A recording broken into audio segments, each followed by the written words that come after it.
You don't know about the floor case, so I'll do that on my next live. I'll just, tell the story, what happened and all. I'll probably get an email or a message about it, but I'll just tell the story, when it happened and all that.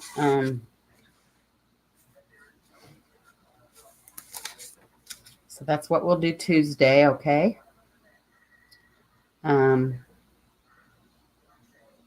It needs to be out, some light shed on that anyways.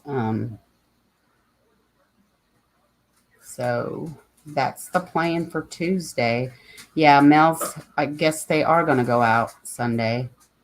I feel really bad because I'll have another Thanksgiving family over tomorrow and Sunday. So, but yeah, she'll have more, and I definitely want to be a part of that. I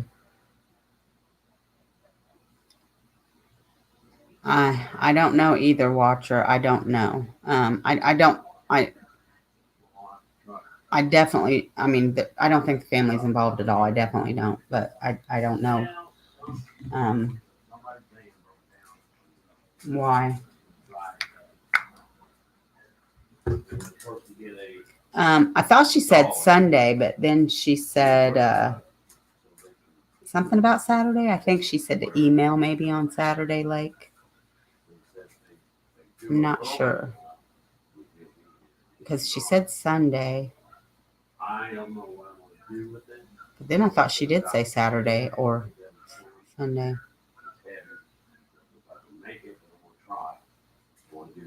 It's in Indianapolis, Jerry. Well, Eagle Creek, which is like, don't quote me on this, but it's kind of like a suburb or kind of outside of Indy. I hope so. Sorry, my husband's talking to my mom.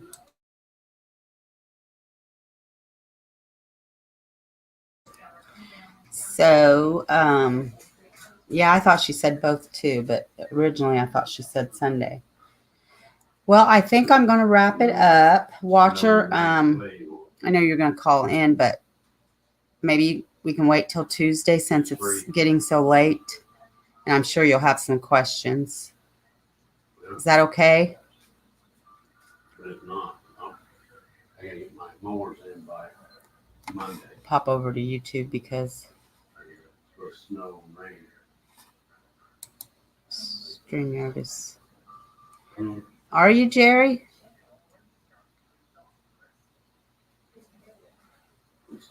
If I Cool. can get it in there.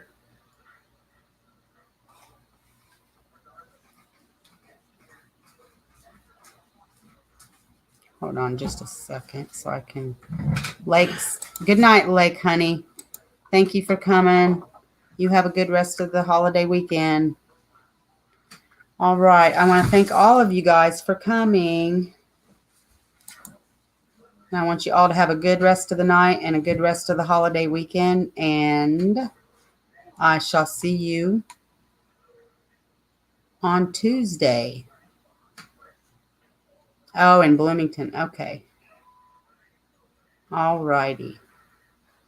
Angels on your pillows. Okay, Sharon. Thank you. Okay, Jerry. And I will get back with you. Okay, buddy? Tonight or tomorrow for sure. I promise. Good night, Junie Band, everybody. I'll see you Tuesday. God bless and prayers.